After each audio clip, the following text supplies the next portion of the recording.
लु है तपाईँहरूलाई पकाएको चाहिँ देखिनँ किन पकाएको देखाइन किनभने मेरो क्यामराम्यान छैन हो। अब आफै एउटा हातले कहाँ पकाएर कसरी उयो गर्नु हुँदैन हो। यी झोल चाहिँ उम्लिँदैन मेरो गुन्द्रुकको। यो आलु चाहिँ किन हालेको भनेर सोच्यो होला मान्छेहरूले। आलुले चाहिँ के हुन्छ भने अलिकति यो गुन्द्रुकको झोल चाहिँ एकदम थिन्क हुन्छ क्या, एकदम पातला पानी हुन्छ नि त थिन्क अब।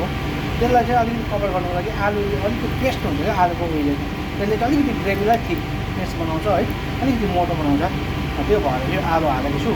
यसले टेस्ट पनि बढाउँछ गुन्द्रुकको झोलमा। एकदम तपाईँहरूले पनि हालेर खानुहोस्। आलुको गुन्द्रुकको झोलमा चाहिँ अलिकति आलु पनि बोइल गरिकन त्यसलाई म्यास गरिकन अलिअलि म्यास गरेर हल्का म्यास गरी हुन्छ त्यहाँदेखि गरेर हाल्नु हुन्छ त बोइल गरेर मजाले मजाको हुन्छ, मिठो हुन्छ क्या।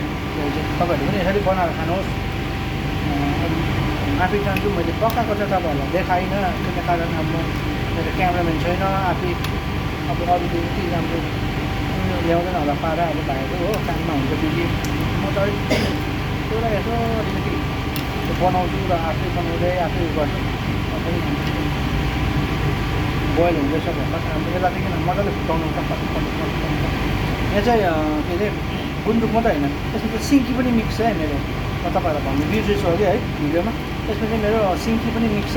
त्यो भएर गुन्द्रुक र सिन्की अन्त यो आलु बोइल गरेर हालेर त्यसको चाहिँ पहिला चाहिँ गुन्द्रुक उयो गर्दाखेरि मजाले गार्लिकहरू छाउ गर्नु पऱ्यो होइन, ब्राउन बनाउनु पऱ्यो। गार्लिकको फ्लेभर आउनु पऱ्यो। त्यहाँदेखि त्यसमा है प्याजहरू हालेर तपाईँले त्यो ड्राई चिली है पड्काएर अन्त त्यहाँदेखि चाहिँ तपाईँले यो गुन्द्रुक हर्दी उयो के अरे कलर अब कलर युज नगर्नुहोस्। फुड कलर किनभने फुड कलर बहुत डेन्जर हो है। र हल्का उयो गरेर तपाईँले हर्दी सर्दी हालेर टक्क बनाउनुहोस्। मजाले गुन्द्रुकलाई भुट्नुहोस्, आलुलाई मजाले भुटाएको सब्जीमा रस हालेर चाहिँ तपाईँले उमाल्नुहोस्। यसरी उमालेपछि चाहिँ असाध्यै मिठो हुन्छ नि हो। खै के भने हेर्नुहोस् उम्लियोस् पक पक। ल त है यसै गर्नुहोस्। र आज मेरो यो भिडियो हेर्नु है सम्म धन्यवाद।